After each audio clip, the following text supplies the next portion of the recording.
Entonces queda clase de repaso el miércoles, parcial el sábado, y entraría el tema de polímeros Sí, completo. sí, porque la clase va a ser de polímeros. La clase que viene va a ser de Perfecto. polímeros. ¿Mm? Bueno, Buenísimo. Gracias. acuérdense que la clase que viene es importante por el tema de que vamos a revisar el cuestionario que ustedes tienen, vamos a revisarlo y vamos a ir viendo cuáles son las preguntas que van a ir en el parcial y cuáles no, ¿sí? Entonces, ese sería el tema. Bueno, entonces, para empezar con la clase, decíamos que habíamos visto algunos materiales, ustedes inclusive en el teórico han visto otros materiales y están viendo otros materiales, donde se encuentra este material que es polímero, que es un material que ha ganado mucho campo dentro de la industria, ¿sí? Es decir, es un material que ha empezado a reemplazar inclusive piezas que eran metálicas o cerámicos, los ha reemplazado por su capacidad, o sea, por sus propiedades que tiene este material y además también porque se encuentra que este material es bastante económico en algunos casos con respecto a los otros materiales. Como por ejemplo, uno de los reemplazos que se ha encontrado y que es muy importante, que ustedes lo han visto, en el caso de los paragolpes de los autos, que antes venían metálicos, de chapa, y hoy justamente para absorber el impacto que tiene, se encontró que es mucho mejor el funcionamiento que le da para este tipo de pieza un polímero, ¿sí? Un plástico, ¿sí? Bueno, como en ese caso se ha encontrado que se lo puede reemplazar a muchos materiales justamente por este material polímero. ¿Qué significa polímero? Bueno, del griego viene el nombre poli, que significa muchos, y meros, que significa partes o segmentos. Es decir, que son miles de moléculas, miles de mero, que se denominan monómeros, y estos monómeros son los que forman las cadenas que luego componen este polímero. Bueno, tenemos una molécula de hidrógeno carbonada, ¿sí? Como por ejemplo en este caso, que tenemos un doble enlace carbono-carbono.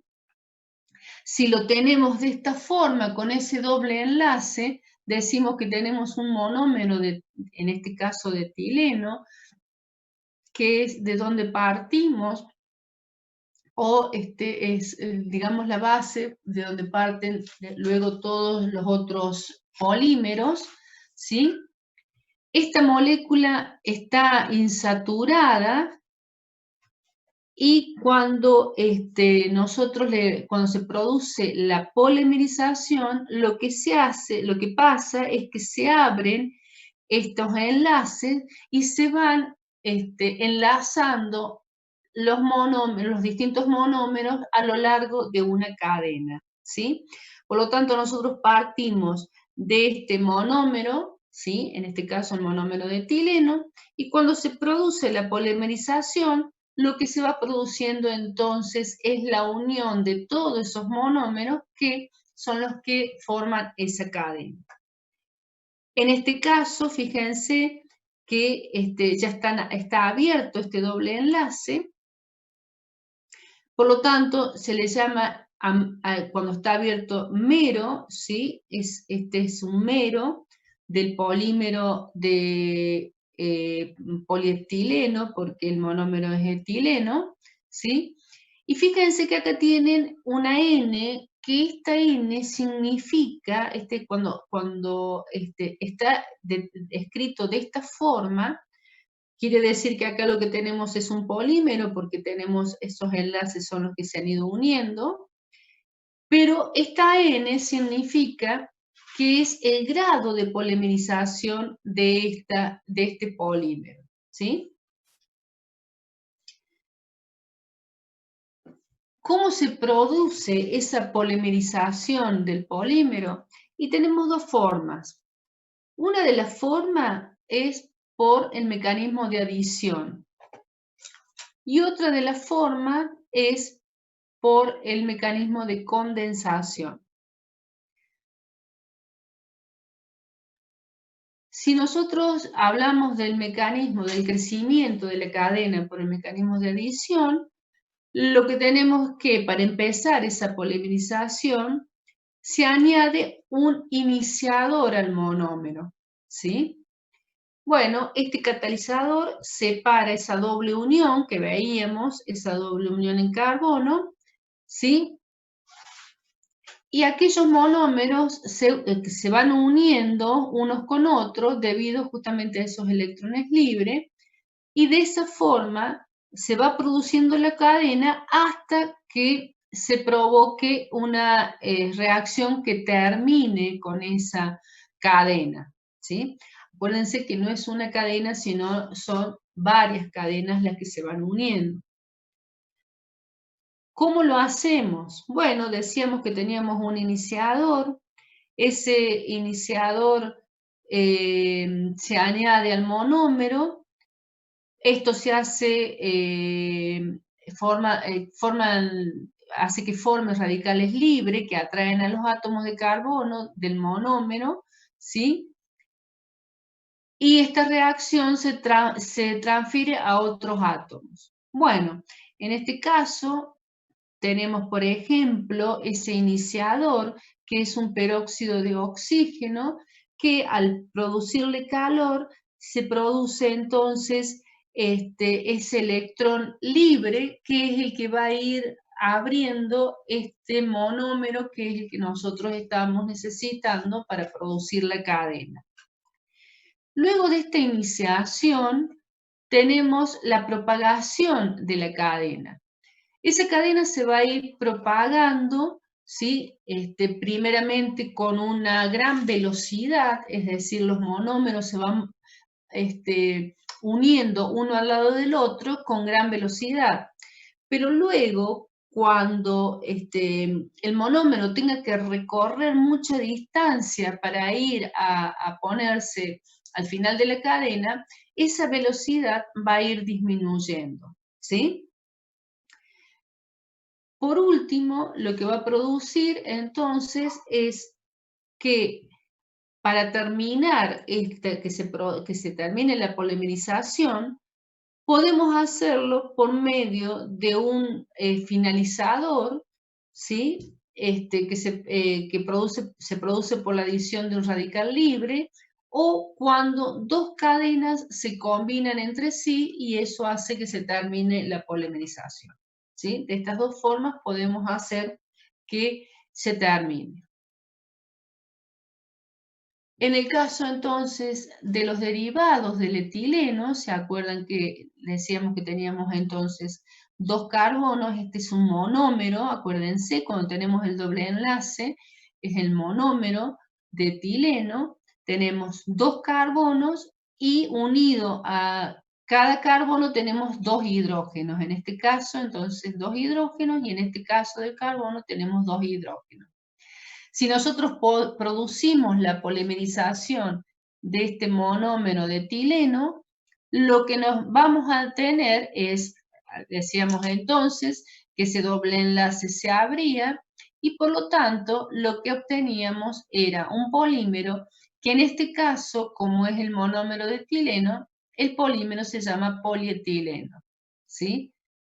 Para los usos, en realidad los polímeros tienen muchísimos usos y hoy en día se hacen muchísimos productos con los polímeros. En este caso del polímero de polietileno se pueden hacer bolsas, botellas, juguetes, por ejemplo. Ahora fíjense, decíamos que partíamos del monómero de etileno, que si a este monómero de etileno le cambiamos, por ejemplo, en este caso, un hidrógeno, o sea, el átomo de hidrógeno que tiene por un grupo de átomos, en este caso el grupo metilo, lo que vamos a tener entonces es otro monómero, ¿sí? Y este monómero se lo llama propileno. Bueno, este monómero de propileno, al polimerizarse, produce un polímero que se llama polipropileno, ¿sí? Después vamos a ver, fíjense que nosotros tenemos en este polímero, fíjense que tenemos el grupo metilo, ¿sí? Que lo podemos tener a un lado de la cadena o al otro lado de la cadena, ¿sí? Dependiendo de qué lado de la cadena tengo este grupo metilo, van a ser las propiedades que tiene este polipropileno. Después eso lo vamos a ver más adelante. Bueno, ¿qué se pueden producir con este polímero? Fíjense, también se pueden producir otro tipo de botellas, detergente, artículos moldeados, etc. Bueno, en este caso, fíjense, también reemplazamos un hidrógeno por un grupo de átomos, ¿sí? Que en este caso será el benceno. Si lo tenemos de esta forma, podemos decir que de esta forma se produce, grafica el benceno, ¿sí? Bueno, en este caso el monómero se llama estireno y produce este monómero un polímero que se llama poliestireno, ¿está? Así que fíjense cómo siempre de el etileno vamos a ir cambiando un hidrógeno o dos, eso ya vamos a ver, y al ir cambiando ese hidrógeno, vamos teniendo otros monómeros que me producen otro tipo de polímeros. En el caso del polietileno, pueden ser artículos moldeados, espumas aislantes, etc. En este caso, el hidrógeno se cambia por un cloro, por lo tanto se llama el monómero cloruro de vinilo y produce un polímero que es cloruro de polivinilo, ¿sí?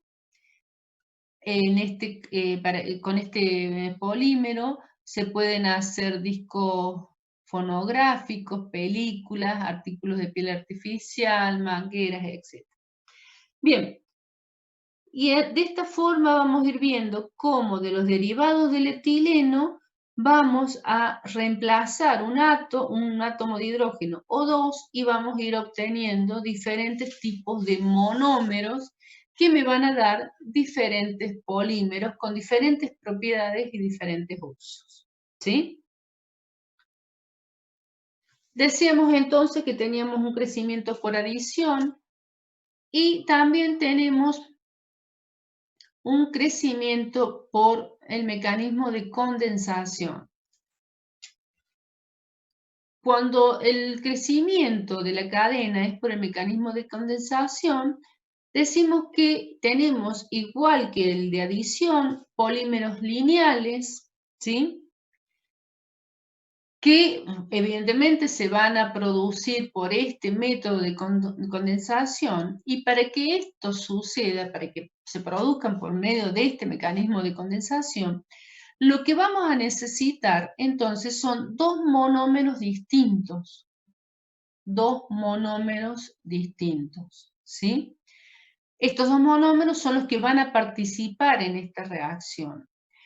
¿Qué es lo que va a pasar? Entonces, el átomo de hidrógeno de uno de los monómeros se combina con un grupo de otro monómero, ¿sí? Para producir una molécula más grande. Era lo que pasaba acá, por ejemplo, en este caso, donde decíamos que el átomo de uno de los átomos de hidrógeno se combinaba con otro monómero, en este caso es un grupo de átomos, no es un monómero, ¿no?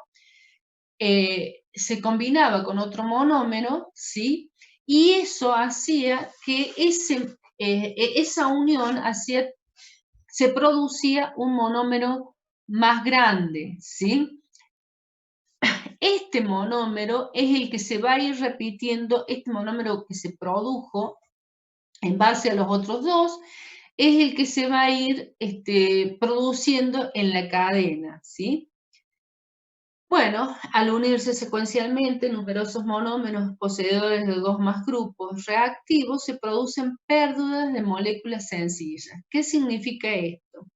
Que cuando se produce la unión de estos dos monómeros, ¿sí? Que uno suplanta a un hidrógeno y se produce la unión, al desarrollarse la cadena, es decir, al ir produciendo la polimerización, lo que va a pasar es que va a haber una pérdida de moléculas, ¿sí?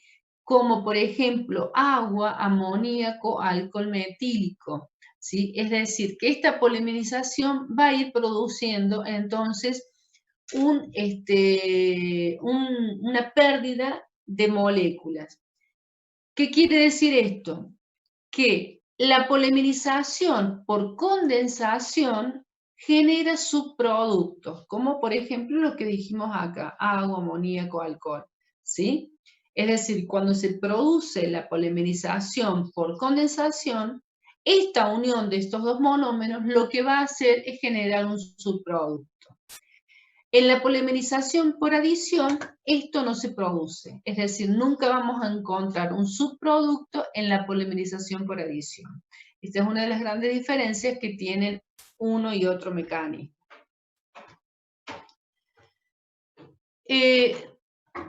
Habíamos visto que teníamos acá, por ejemplo, este era el polietileno, ¿sí? Porque partía del monómero de etileno, pero cuando ya no teníamos el doble enlace, sino que estaba abierto, entonces decíamos que ya era el mero y por lo tanto teníamos el monómero el polímero de polietileno. Decíamos entonces que se indicaba con un subíndice N, ¿sí? Y que ese subíndice N significaba el grado de polimerización de la cadena, ¿sí?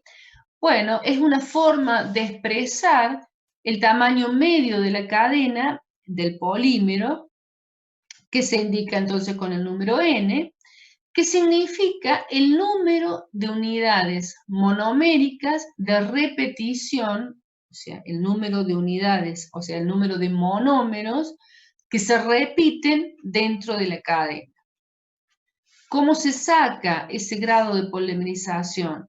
Se saca con el grado, con el peso molecular del polímero, o sea, de toda la cadena, ¿sí?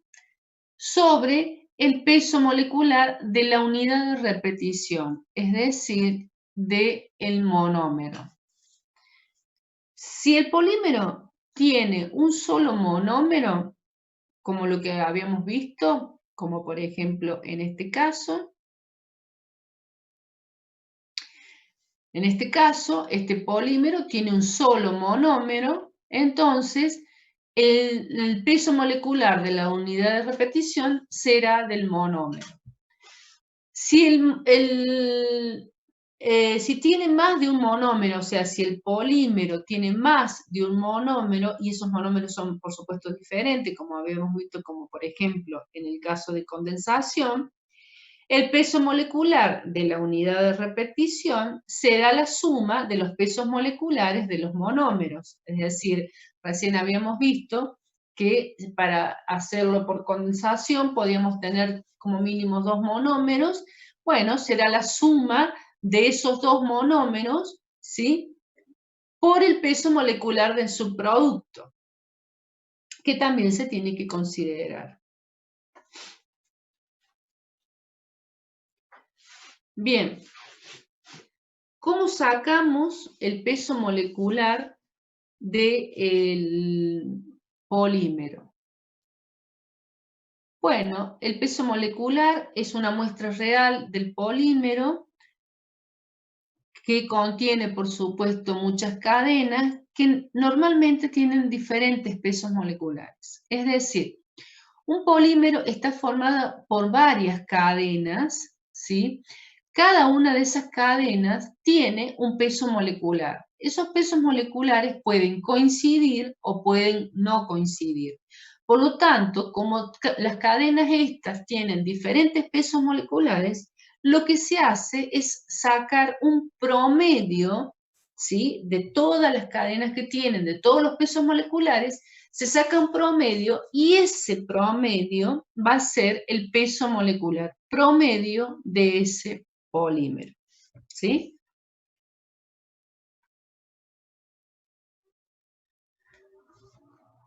Hay dos formas de sacar el peso molecular promedio de un polímero. Una de las formas es por el número de cadenas. Una de las formas es por el número de cadenas, ¿sí? Que la podemos llamar MN. ¿Cómo se saca esto? Bueno, ya lo vamos a ver mejor numéricamente, ya vamos a hacer un ejercicio de cómo sacar un peso molecular, ¿sí? Pero se basa en la fracción numérica de las cadenas dentro de cada rango de tamaño. Este número siempre resulta más pequeño que el peso molecular promedio por peso. ¿Qué quiere decir? Lo que hacemos es utilizar para sacar el peso molecular promedio, tanto por número de cadena como por peso de cadena, lo que hacemos es sacar por medio de estadística, ¿sí? Lo que tomamos es una fracción, ¿sí?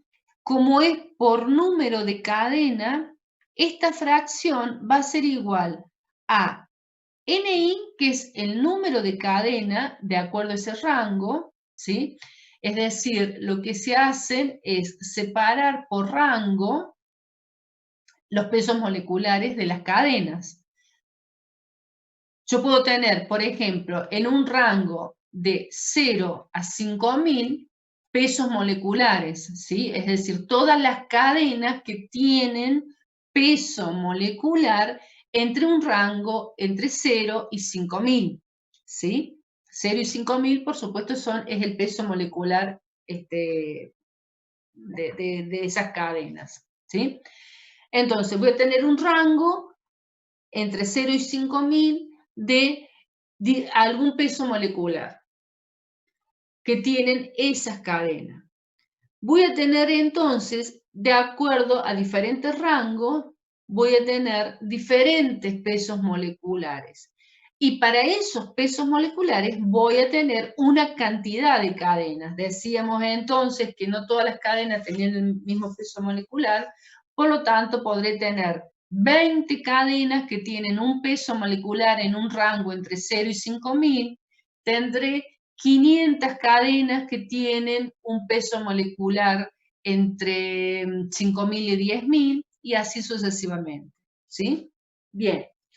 Por lo tanto, lo que yo tengo que sacar, si quiero sacar el peso molecular promedio por número de cadena, tengo que sacar el número de cadenas que está en ese rango de acuerdo al peso molecular, dividido la sumatoria de todas las cadenas, ¿sí? O sea, divido el peso molecular según el número de cadenas según el rango, dividido la totalidad de cadenas que tiene todo el polímero, ¿sí? Eso me va a dar una fracción.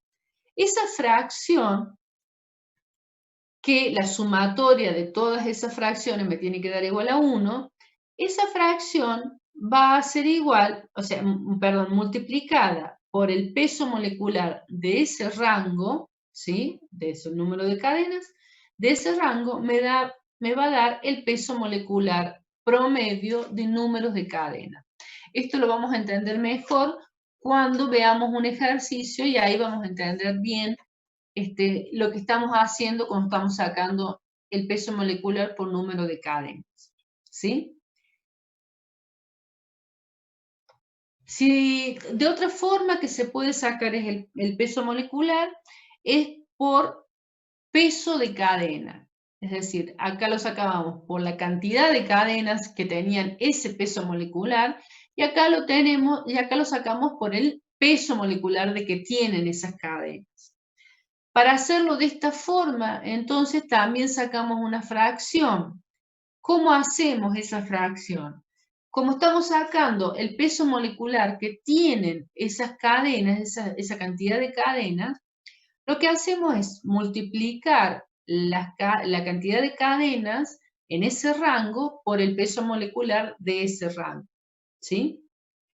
La sumatoria de esta cantidad de cadenas por su peso molecular,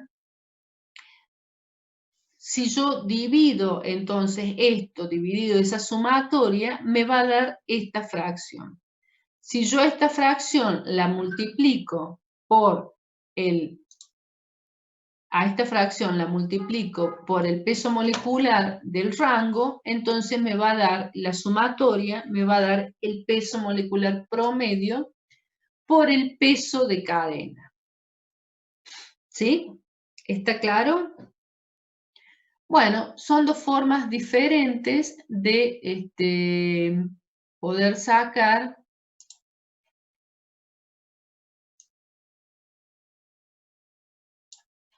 se va a cortar en 10 minutos.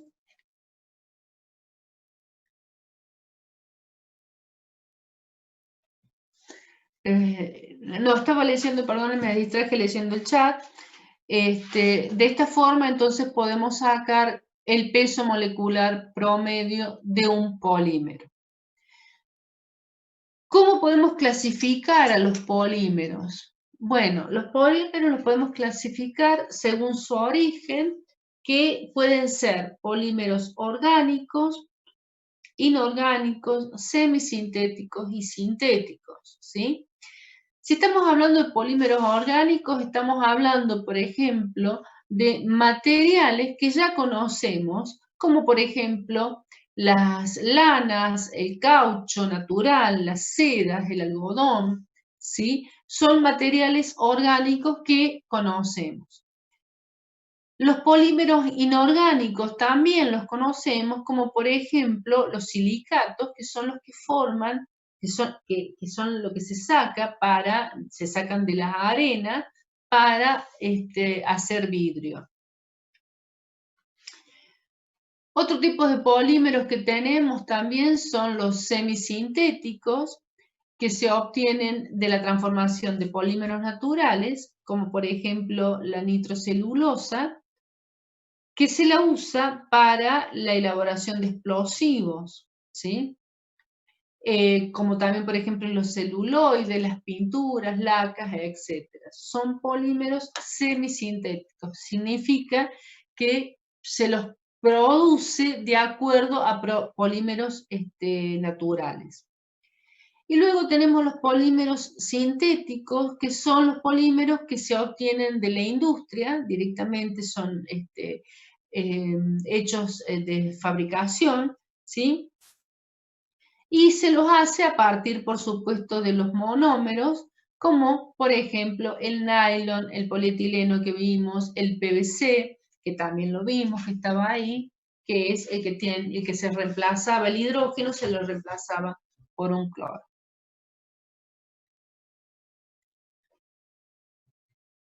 La estructura molecular.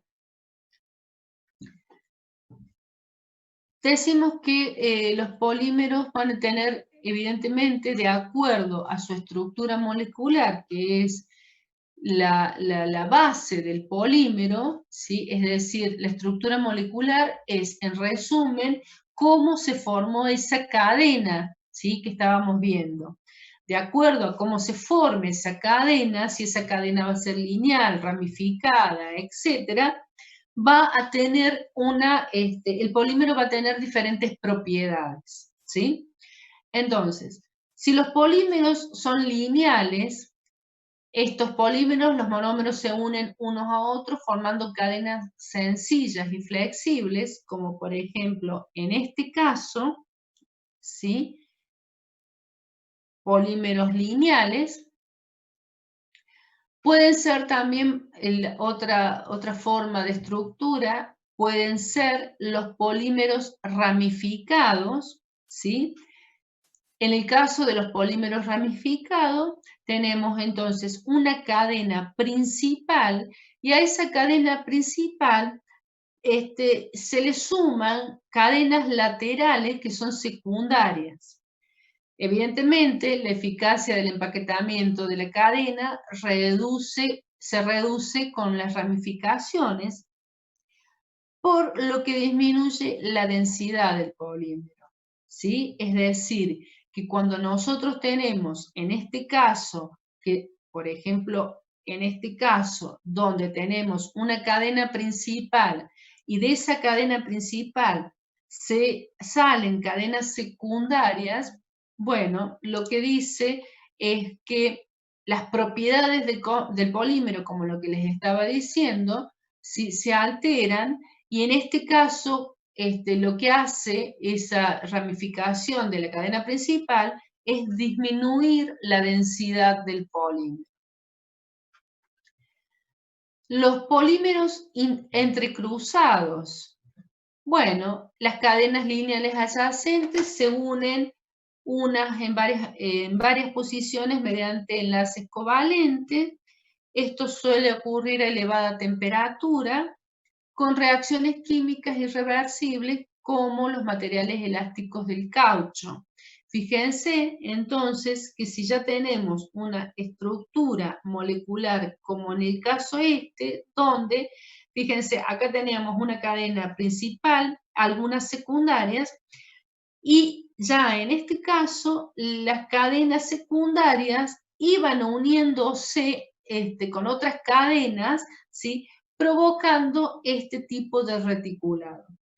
Cuando ya tenemos este tipo de enlace, donde se provoca este enlace de tipo reticulado, lo que tenemos entonces es otro tipo de polímero que en este caso es el caucho, son elastómeros, donde cuando nosotros tratamos de separar estas cadenas, ¿sí?, por medio de enlogaciones, lo que no podemos hacer es conseguir que se rompa esa cadena, por lo tanto, vuelve cuando soltamos esas solicitaciones a su estado natural, ¿sí?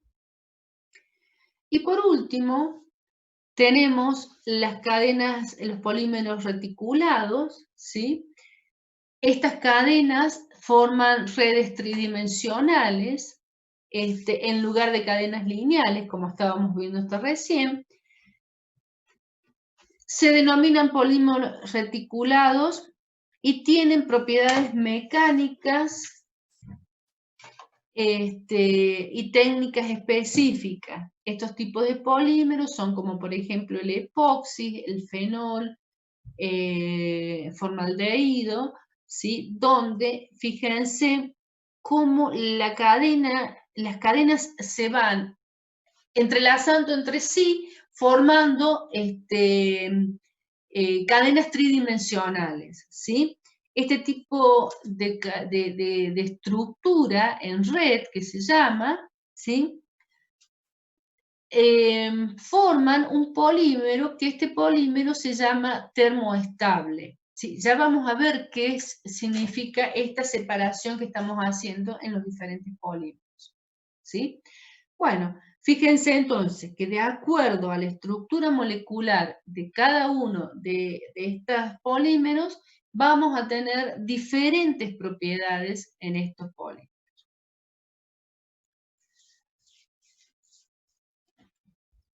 Por último, se va a cortar en 2 minutos.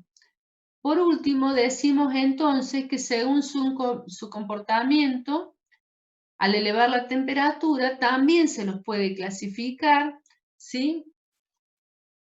Bueno, una de las formas más sencillas consiste en calentarlos por encima de cierta temperatura, según si el material funde o fluye o no lo hace, ¿sí? Vamos a tener entonces, y ahora sí, ya le vamos a dar nombre a todo esto que hemos estado viendo de los diferentes polímeros, como por ejemplo, vamos a llamar termoplásticos a los polímeros que al ser calentados fluyen, y pasan a un estado líquido. Y cuando los enfriamos o los dejamos enfriar, vuelven a endurecer, o sea que vuelven a un estado sólido, ¿sí? Es decir, que al calentarlos fluyen, al calentar estos polímeros fluyen y al quitarle la temperatura vuelven a endurecer. ¿Por qué se produce esto que fluyan al ser calentado? Porque su estructura molecular presenta poco o ningún entrecruzamiento, como por ejemplo el poliestileno, polipropileno, el cloruro de polivinilo, ¿sí? Que comúnmente llamado PVC. ¿Sí? ¿Se acuerdan que decíamos que teníamos para ese tipo de polímeros su estructura molecular es algo parecido a lo que tenemos acá? ¿Sí? Se va a cortar en cualquier momento. Estos polímeros termoplásticos son los que se pueden reciclar con facilidad, porque si los calentamos, al calentarlos fluyen, entonces los podemos reciclar con facilidad, ¿sí? Luego tenemos los polímeros termoestables.